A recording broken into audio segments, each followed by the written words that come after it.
Bismillahirrahmanirrahim. Assalamualaikum warahmatullahi wabarakatuh. Alhamdulillahirabbil alamin. Wa bihi nasta'inu ala umuri dunya waddin. Asyhadu an la ilaha illallah wahdahu la syarikalah wa asyhadu anna Muhammadan abduhu wa rasuluhu wa la nabiyya ba'dah. Allahumma fashalli wa sallim ala hadha nabiyil karim wa ala alihi wa ashabihi ajma'in. Allahumma subhanaka la ilma lana illa ma 'allamtana wa 'allimna ma yanfa'una wa zidna ilman wa rabbana atina fid dunya hasanah wa fil akhirati hasanah wa qina adzabannar amin ya rabbal alamin. Kita lanjutkan kajian Sahih Bukhari kita ya. Dan hari ini kita menginjak hadis atau sampai di hadis nomor 1195 ya. Masih tentang bab jihad ya. An Umar radhiyallahu anhu qala kanat amwalu Bani Nadir mimma afa Allahu ala rasulih sallallahu alaihi wasallam mimma lam yujibul muslimuna alaihi bi khailin wala rikab. Fakanat li Rasulillah sallallahu alaihi wasallam khassatan wa kana yunfiqu ala ahlihi nafaqata sanatihi summa yaj'alu ma baqiya fi silahi wal qura'i uddatan fi sabilillah. Hadis ini menceritakan tentang sebuah kemenangan Rasulullah SAW atas Bani Nadir. Bani Nadir itu adalah satu dari 3 suku Yahudi yang terbesar di Madinah. Nah, karena Bani Nadir ini menyerah sebelum peperangan, maka Rasulullah SAW berhasil mendapatkan fai dari mereka. Fai itu sejenis rampasan perang, tapi beda dengan gonimah. Kalau gonimah itu rampasan setelah peperangan, kalau fai itu tanpa peperangan, baik dengan menyerah sebelum perang atau mengajak berdamai sebelum perang, ataupun tidak terjadi peperangan tapi musuhnya kabur. Itu 3 kondisi di mana fai itu dihasilkan. Kalau gonimah itu ada persentasi di mana Rasulullah SAW itu berhak mendapatkan khumus atau 20%. Jadi kalau ada peperangan kemudian dimenangkan, itu rampasan perang itu namanya gonimah. Rasulullah itu berhak mendapatkan 20%. Allah dan Rasulnya yang nanti akan diberikan kepada fakir miskin, janda-janda tua, yatim dan lain sebagainya.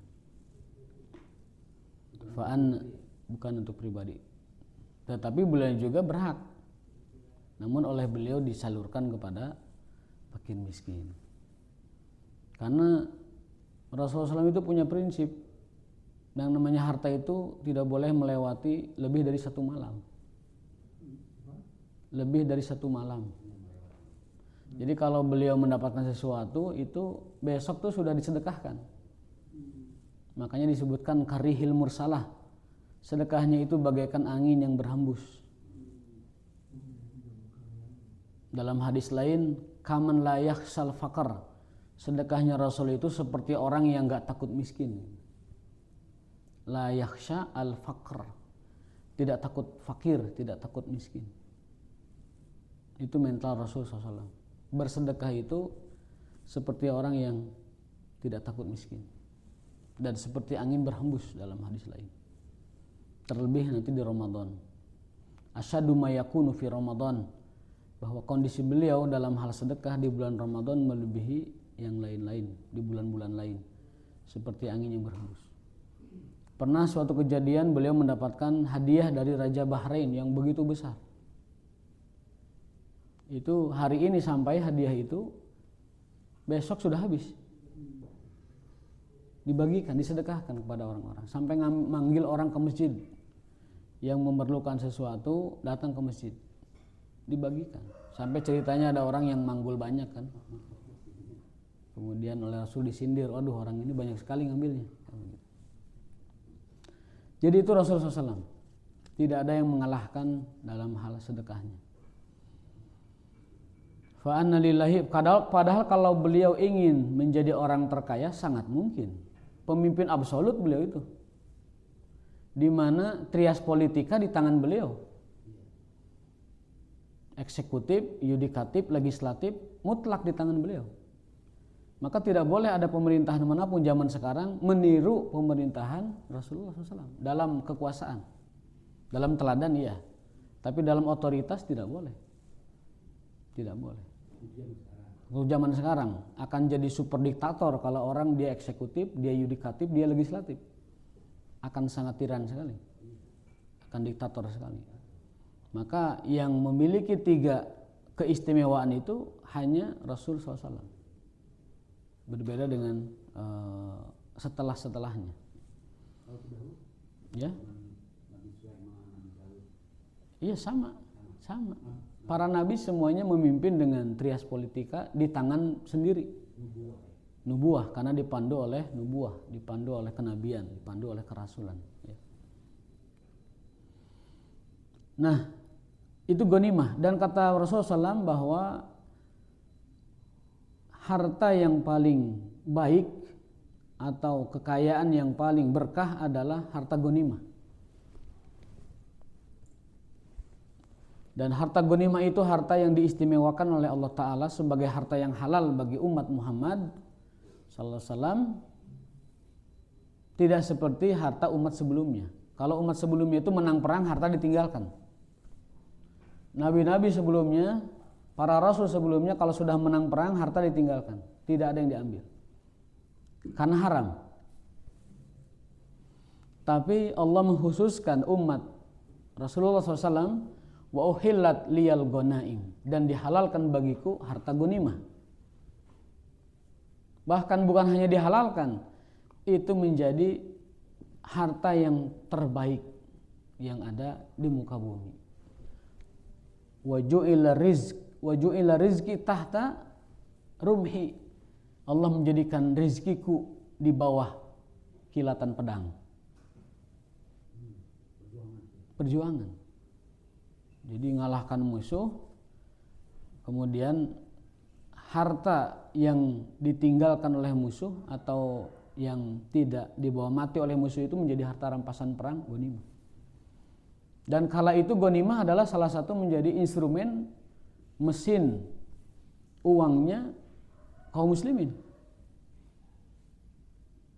Jadi ada dari zakat, ada dari ghanimah, ada dari kharaj, ada dari fai, ada dari usyur dan lain sebagainya. Ada 4 instrumen fiskal dan moneter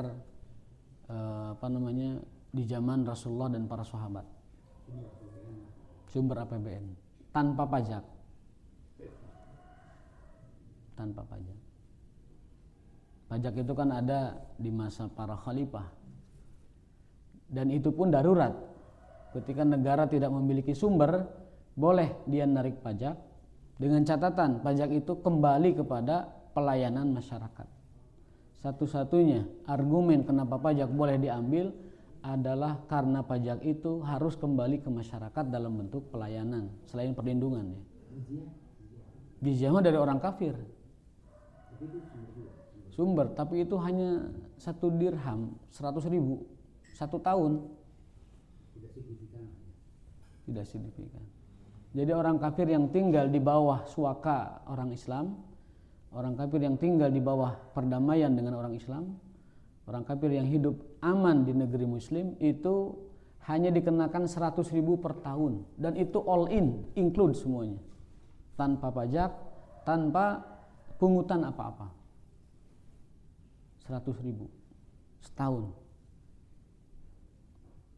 Dan dia serta keluarganya, nyawa, kehormatan dan juga darahnya wajib dijaga. Jika pemerintah tidak sanggup menjaga dia, maka kewajiban jizyahnya gugur. Jadi sangat beruntung orang-orang non-muslim yang tinggal di negara muslim.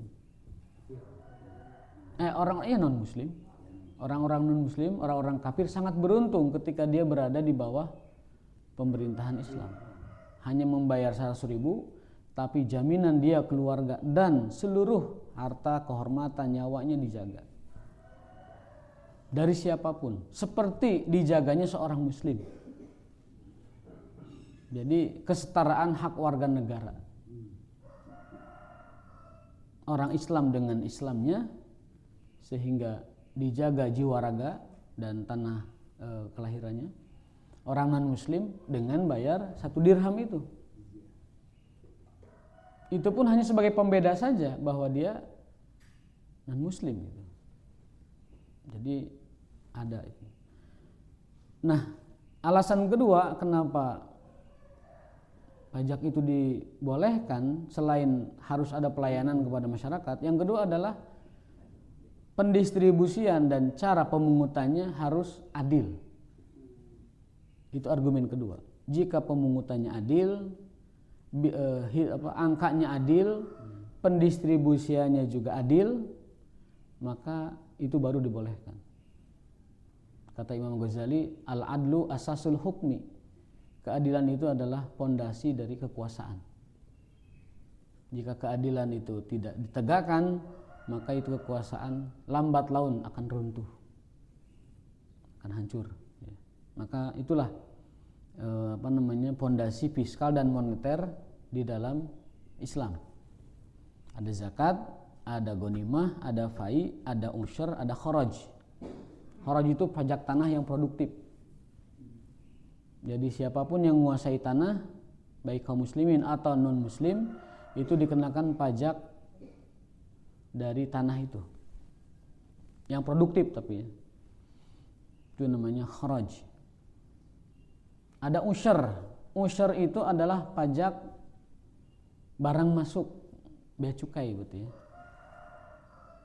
Jadi barang yang masuk ke wilayah Islam itu dikenakan usyur. 1/10 dari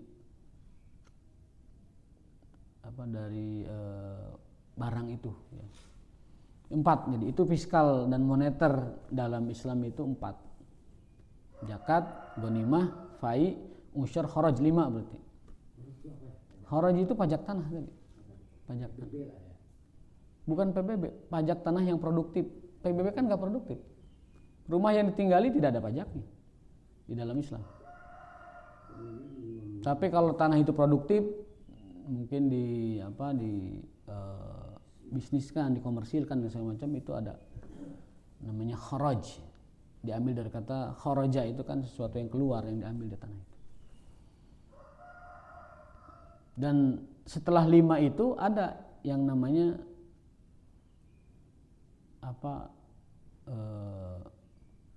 hasil tambang dan bumi segala macam, itu nanti dimasukkan ke dalam rikaz. Rikaz itu salah satu instrumen dari zakat. Zakat pertambangan. Seluruhnya itu masuk ke baitul mal atau kas negara untuk disalurkan ke 8 asnaf yang prioritas. Fakir miskin, fisabilillah, gharimin, kemudian mu'allaf, kemudian ibnu sabil dan lain sebagainya. Itu konsep fiskal dan moneter di dalam Islam.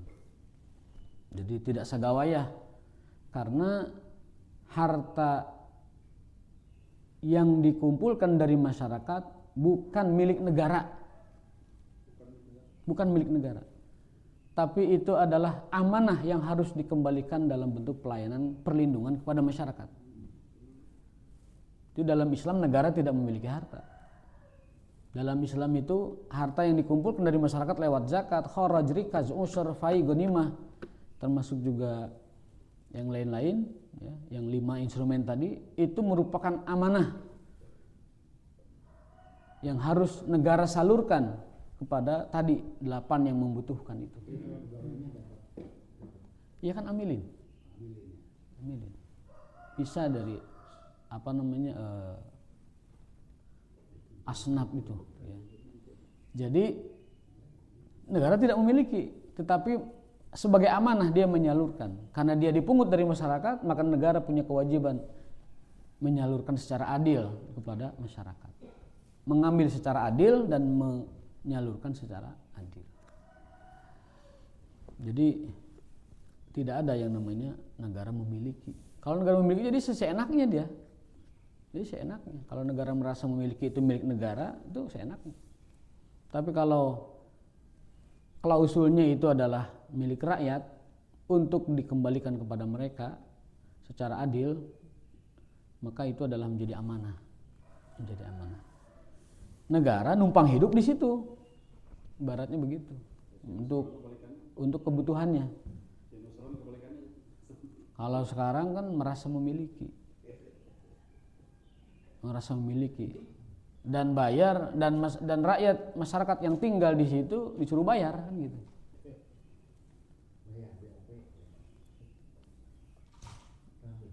Nah, kita kembali ke tema kita bahwa fai itu adalah harta yang didapat dari musuh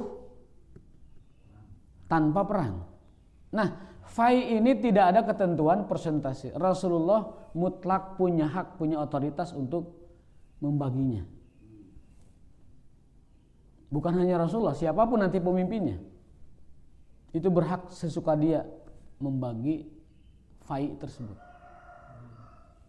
Kalau ghanimah mah sudah di Qur'annya ada 20%, fa anna lillahi khumusahu, bahwa bagi Allah dan Rasulnya itu adalah 1/5. Sisanya buat para pejuang, buat para petempur yang ikut peperangan. Kombatan itu dapat 4/5. Jadi kalau misalkan mengalahkan Romawi waktu itu ya, mengalahkan Persia yang paling besar, sampai menggunung itu, berlian emas itu sampai menggunung itu. Entah berapa ribu triliun itu nilainya itu. Menggunung. Nah, kalau itu ghanimah karena musuh kalah perang, maka pembagiannya itu jelas. 1/5 untuk Rasulullah dan Allah Ta'ala, itu untuk fakir miskin segala macam. 4/5 untuk para yang ikut perang. Makanya nung ikut perang teh baleunghar zaman dulu mah. Baleunghar. Dia dapat tanah apa namanya? Tanah, kita katakan tanah pembukaan. Tanah bukaan baru. Sekian hektar. Dapat emas berlian. Dapat properti. Itu dibagikan kepada kombatan. Karena jasanya menaklukkan wilayah itu.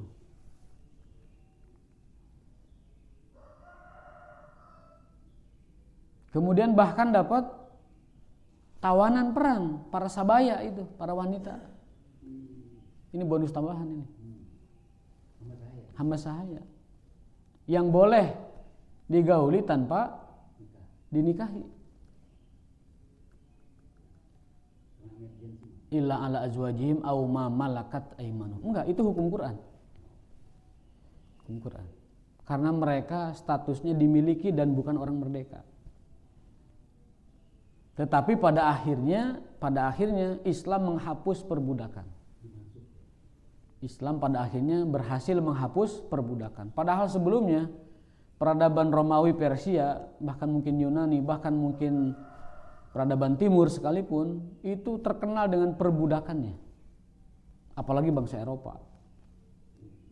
Terkenal dengan perbudakannya.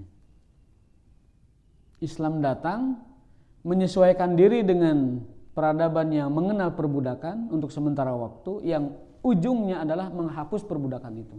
Dan hari ini adalah buktinya. Tidak ada perbudakan lagi di dalam Islam. Nah, karena Rasulullah SAW kala itu memenangkan peperangan tanpa peperangan, artinya Bani Nadir itu kabur, meninggalkan wilayahnya, karena aslinya bangsa Yahudi itu super penakut aslinya. Dalam surat Al-Hasr disebutkan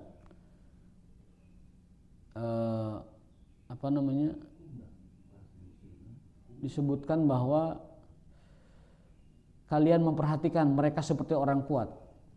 Wa qulubuhum syatta, padahal hati mereka itu bercerai-berai. Itu surat Al-Hasyr itu. Kalian melihat mereka kuat, mereka kompak, mereka berani, mereka kokoh. Tapi ketahuilah hati mereka syatta, bercerai-berai, ketakutan. Dalam awal surat Al-Hasyr juga disebutkan wa qadhafa fi qulubihim ru'ba, dan Allah tanamkan pada hati orang-orang Yahudi itu ar-ru'ba, ketakutan yang mencekam. Jadi memang Allah tanamkan dalam diri orang Yahudi itu rasa penakut. Penakut. Tidak mau berhadapan. Semua peperangan Rasul dengan Yahudi itu di balik benteng. Di balik benteng. Maka kalau mereka kalah bertahan, kabur mereka. Khaybar, Qainuqa, Bani Nadir, Bani Quraizo, semua suku Yahudi di Madinah yang besar-besar itu, yang pada akhirnya terusir, itu tanpa peperangan.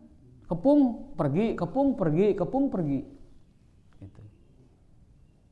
Karena mereka sejatinya adalah para penakut yang tidak berani berhadapan. Maka hanya bisa bertahan sekian puluh hari di bentengnya. Ada yang bertahan sampai 4 bulan karena logistiknya kuat di benteng itu. 4 bulan baru pergi gitu. Jadi seluruh peperangan Yahudi itu adalah peperangan fight yang mereka pergi tanpa melawan gitu. Nah, Rasulullah SAW saat itu karena itu harta fai, Rasul bebas mengaturnya, ya, bukan ghanimah judulnya itu. Maka beliau selain membagi itu kepada para kombatan, beliau juga ambil jatah beliau sendiri. Tetapi jatah tersebut, ya, fakanat li Rasulullah SAW khassatan, karena fai itu adalah hak otoritas mutlak Rasulullah atau pemimpin untuk kedepannya nanti. Wa kana yunfiqu ala ahlihi nafaqata sanatihi. Yang beliau lakukan adalah menyisihkan dari perolehan tersebut 1 tahun untuk biaya hidup keluarganya. Jadi Rasul itu punya kebiasaan menyiapkan anggaran 1 tahun keluarganya. Dalam hadis lain juga pernah beliau itu menjual sebidang tanah, lalu uangnya itu disimpan, ditabung untuk mengamankan logistik keluarganya 1 tahun. Sumaya ja'al ma baqiya fi silahi wal qura. Yang kedua, dibelanjakan untuk persiapan jihad berikutnya.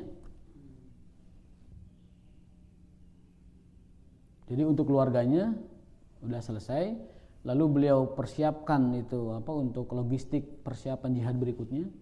Jadi emang yang namanya kemenangan itu harus disiapkan. Ini nanti kita Ramadan nih, Ramadan harus dimenangkan. Harus ada persiapan. Tidak ada kemenangan tanpa persiapan. Nanti kan kita berhari raya tuh di Idul Fitri, hari kemenangan. Nah, yang menang tuh siapa? Apa semua orang yang masuk Ramadan menang? Tidak. Bahkan ada yang celaka. Rogima anfu rajulin, sungguh celaka orang yang masuk Ramadan, keluar dari Ramadan seperti dia masuk dari Ramadan ke Ramadan. Tidak jadi apa-apa gitu. Itu orang yang paling celaka. Rogima anfu rajulin, sungguh celaka orang yang dakhala alaihi Ramadan, masuk ke Ramadan, summa kharaja minhu, lalu keluar dari Ramadan, lam tughfar dzunub, dosa-dosanya tidak diampuni. Itu orang paling celaka. Masuk ke Ramadan, keluar dari Ramadan, dosanya tidak diampuni. Maka tujuan utama dari Ramadan itu adalah diampuninya dosa melalui proses takwa. La'allakum tattaqun itu. La'allakum tattaqun itu prosesnya. Tapi tujuan utamanya adalah dihapuskan dosa-dosa.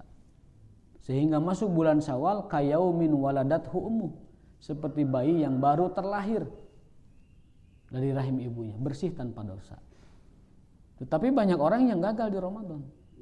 Maka yang namanya menyiapkan kemenangan itu sebuah keharusan agar kita bisa memenangkan yang kita ingin dicapai.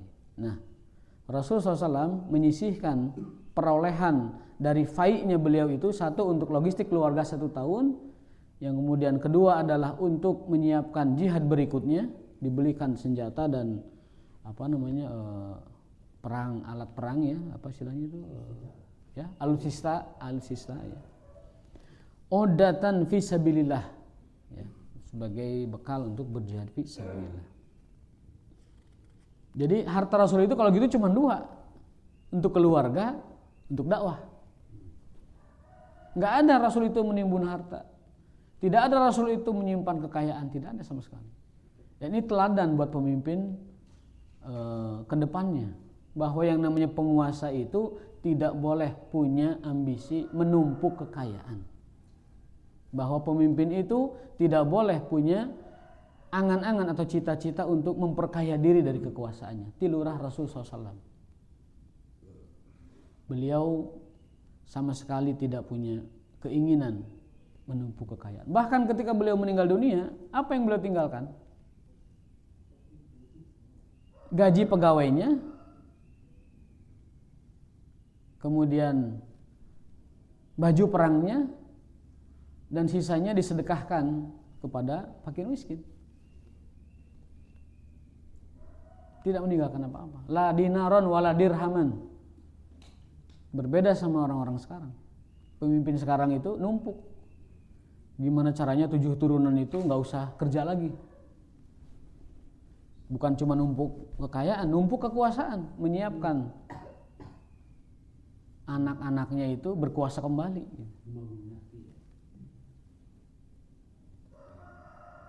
Membangun dinasti, memastikan anak-anaknya itu jadi juga jadi orang. Maka kita tidak heran melihat seorang pejabat, anaknya itu jadi pejabat juga dalam segala sektor, sehingga menutup kesempatan bagi rakyat biasa untuk menempati posisi itu, padahal dia kapabel dan berkualitas, tapi kalah dengan kesempatan yang tidak dia miliki. Jadi jika kita meniru Rasulullah SAW dalam kepemimpinan, bahkan dalam beliau sebagai sosok teladan yang bisa kita ikutin, bahkan bukan dalam kapasitas seorang pemimpin, beliau itu hanya menyisakan anggaran pribadi beliau itu, 1 untuk keluarga, yang 1 untuk fisabilillah. Hanya 2 itu. Tidak ada yang namanya menumpuk kekayaan ataupun berambisi untuk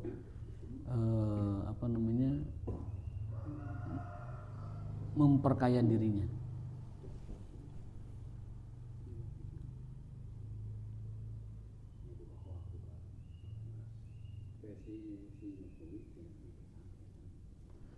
An Abi Umamah radhiyallahu anhu qala laqad fatahal futuha qaumun ma kanat hilyatu suyufihim adh-dhahab wal fiddah innama kanat hilyatuhum al-alabiyya wal anuq wal hadid.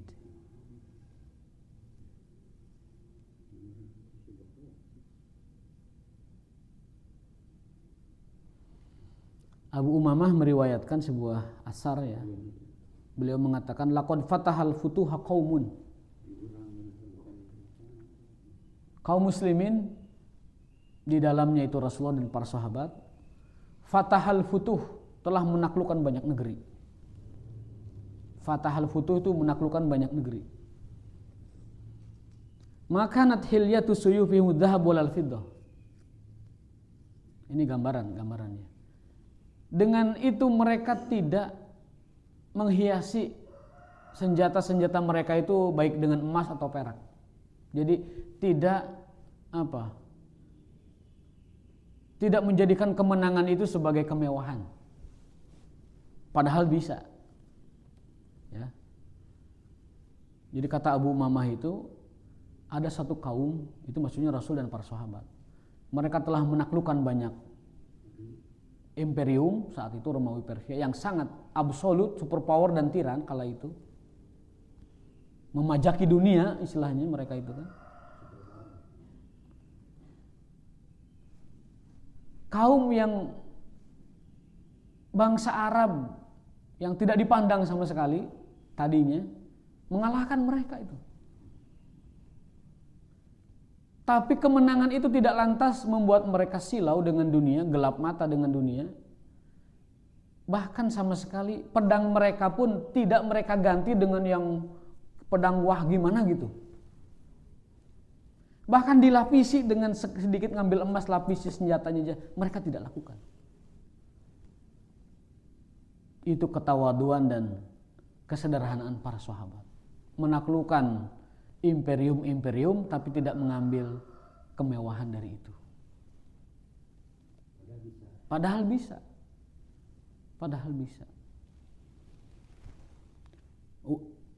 Suyufihim dhahab walal fiddah inna makanat hilyatuhumul alabiyya wal anuka wal hadid.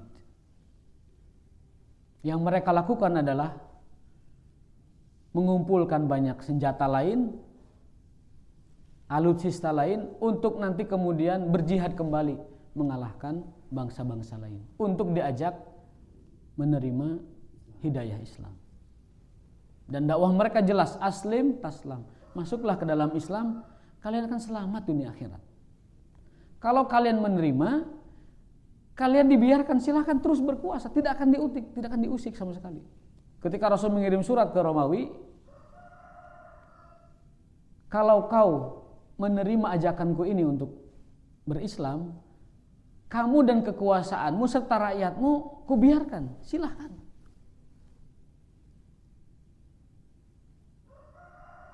Tapi kalau kamu menolak, maka kamu harus menanggung dosa seluruh warga Romawi. Kamu tanggung tuh dosanya. Jadi ditakutinya oleh akhirat. Kalau kamu terima dakwah ini, kamu akan mendapatkan pahala jariah dari seluruh orang Romawi yang masuk Islam, mengikutimu. Tapi kalau kamu menolak, maka kamu harus menanggung dosanya orang-orang Arisiyin, bangsa Romawi. Seluruhnya. Lalu dikenakan jizyah 1 dirham. Nah itu. Kalau itu tidak mau juga, ya berarti perang. Gitu. Dan memang saat itu paradigma atau apa istilahnya, bukan paradigma ya, peradaban mungkin ya. Memang saat itu logika yang bermain adalah logika kekuatan. Setiap bangsa, setiap kerajaan itu saling menguasai kerajaan lain. Memang begitu konteksnya. Sekarang mungkin agak berbeda ya, karena ada perjanjian-perjanjian, kesepakatan hukum internasional segala macam ya.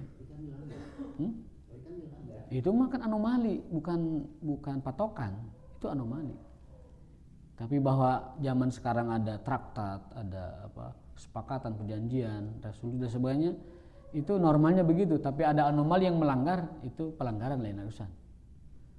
Kalau dulu memang setiap bangsa itu saling mengalahkan, gitu. Itu harus dipahami konteksnya juga, gitu. Harus dipahami konteksnya. Nah, kata Abu Umamah itu bahwa ada suatu kaum yang berhasil mengalahkan bangsa-bangsa besar, tetapi mereka sama sekali tidak menjadikan itu sebagai kemewahan. Mereka hanya menyisihkan untuk keperluan mereka sendiri dan kemudian dibelanjakan untuk keperluan jihad berikutnya, menaklukkan bangsa lain untuk diajak menerima Islam.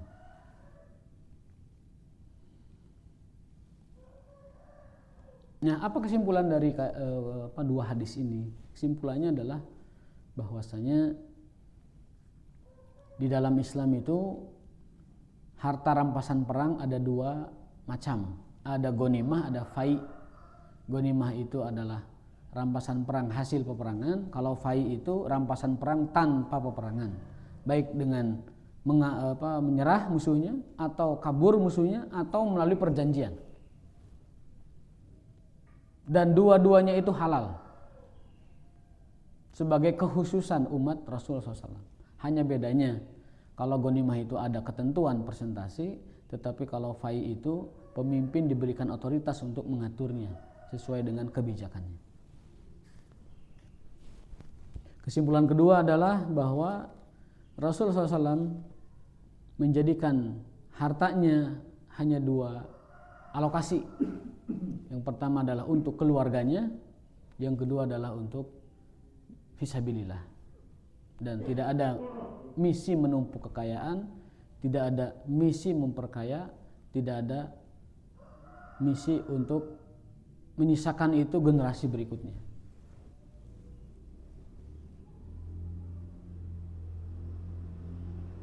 Kadang yang membuat orang hancur itu adalah kerakusannya.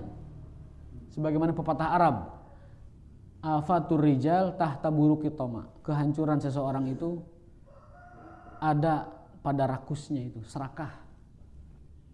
Rakus. Tidak cukup dengan yang Allah kasih sekarang. Dia rakus. Dengan rakus itu kalau orangnya lemah iman ya korupsi. Atau orangnya punya kekuatan mungkin menindas. Atau orangnya tidak punya iman, tidak punya nurani, ngebegal mungkin, merampok. Itu karena ada ketamakan, kerakusan dalam dirinya. Ketamakan, at-tama, maka kata orang Arab, kehancuran seseorang itu pada sifat rakusnya itu. Orang rakus bisa berbuat apa aja, melanggar hak orang, merampas baik dengan legal atau dengan tidak legal, baik dengan halal atau tidak halal. Itu kelakuan orang yang tomain. Bahasa Arabnya itu tomain, orang yang punya tamak. Jangan jadi orang tomain, karena itu membahayakan dan menghancurkan. Pelajaran ketiga, ya, selain Rasul itu mengalokasikan anggaran apapun untuk mengamankan keluarga dan mengamankan fisabilillah. Pelajaran ketiga bahwasanya seluruh kemenangan di dalam Islam, atau lebih umum lagi lah, seluruh kekuasaan yang diperoleh oleh umat Islam zaman dulu, saya cerita zaman dulu, itu bukan dijadikan sebagai sumber kemewahan, tetapi dijadikan sebagai bagaimana ini menjadi modal untuk perjuangan berikutnya, untuk membangun peradaban, membangun dakwah dan lain sebagainya. Itu 3 pelajaran yang bisa kita ambil dari cerita Fai, dari kisah Rasulullah SAW, dan juga dari asal sahabat yang menerangkan tentang bagaimana Rasul memperlakukan itu.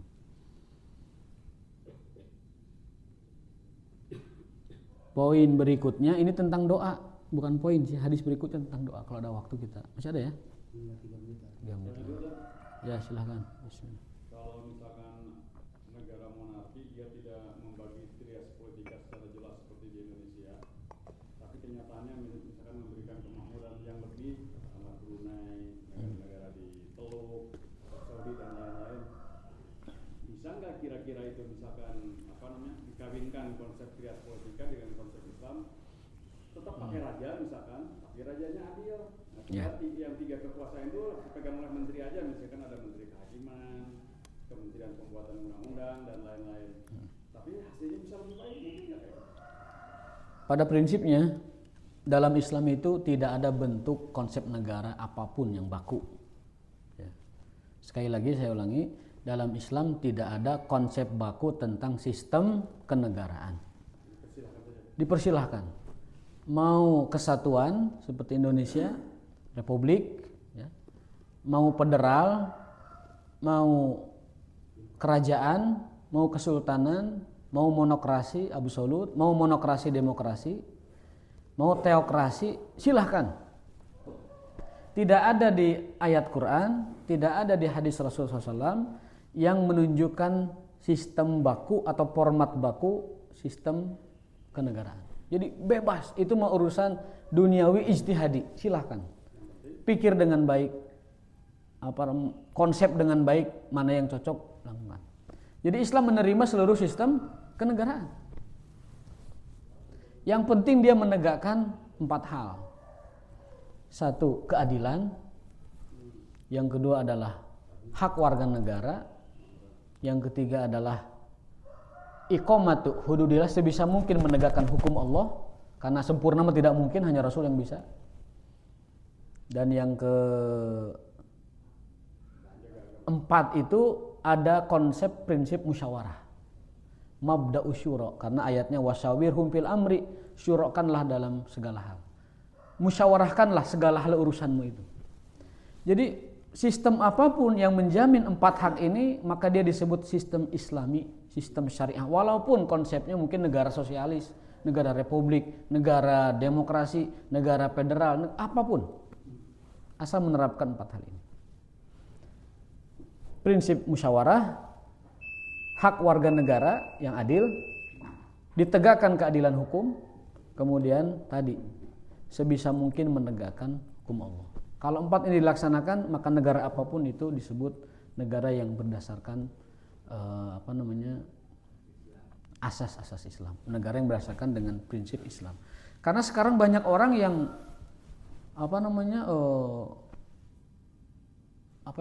menggembor-gemborkan dan gogorowokan lah, meneriakan tentang sistem. Padahal Islam tidak pernah membicarakan tentang sistem. Yang penting itu tadi, prinsip 4 itu dijalankan. Apapun konsep pemerintahan. Sekarang gorowok iyo ini karena enggak, itu sebenarnya bukan substansi dari ajaran Islam. Ya. Adapun yang mesti kita lakukan adalah bagaimana kita memperbaiki dan memaksimalkan peran umat Islam untuk supaya punya peran yang signifikan dalam politik nasional. Seperti kata Bung Karno itu, saudara-saudaraku Islam, kalian bisa merubah negeri ini asalkan DPR kalian kuasai. Dalam artian apa? Produk-produk prolegnasnya nanti itu adalah sesuai dengan keadilan Islam begitu. Kan begitu kata Soekarno itu kan. Saudara-saudara Islam tuh bisa berjuang di parlemen.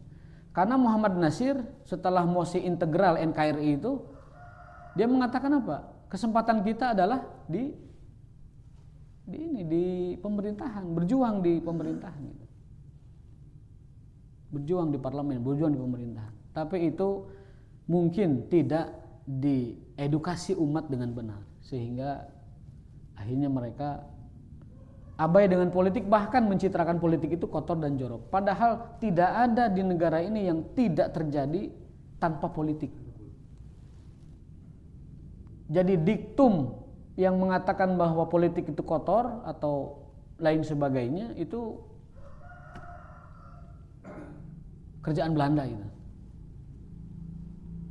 Politik itu perjuangan, bukan kotor. Politik itu perjuangan. Wajib ditempuh karena itu satu-satunya cara memperbaiki negeri ini. Dan itu satu-satunya cara mensejahterakan masyarakat. Itu satu-satunya cara. Yang saya sebut masyarakat maksudnya mayoritasnya umat Islam kan begitu. Itu satu-satunya. Bahkan Ibnu Taimiyah mengatakan bahwa mengangkat seorang pemimpin adil min aujabil wajibat adalah kewajiban yang paling wajib, wa aqrabu at-ta'at, dan ketaatan yang paling mendekatkan diri kepada Allah Subhanahu wa taala, yaitu memilih pemimpin adil. Nah, ini edukasi seperti ini dibutuhkan oleh umat Islam supaya mereka tidak salah dalam. Qul qouli hadza wa astaghfirullah li wa lakum. Insyaallah bab berikutnya bab tentang bagaimana Rasul berdoa di perang Badar sampai mati-matian lah berdoa kepada Allah Ta'ala. Itu nanti ada pelajaran-pelajaran yang bisa kita ambil kenapa Rasul sampai begitu berdoanya. Barakallahu li wa lakum, subhanakallahumma wa bihamdika asyhadu an la ilaha illa anta astaghfiruka wa atubu ilaik. Assalamualaikum warahmatullahi wabarakatuh.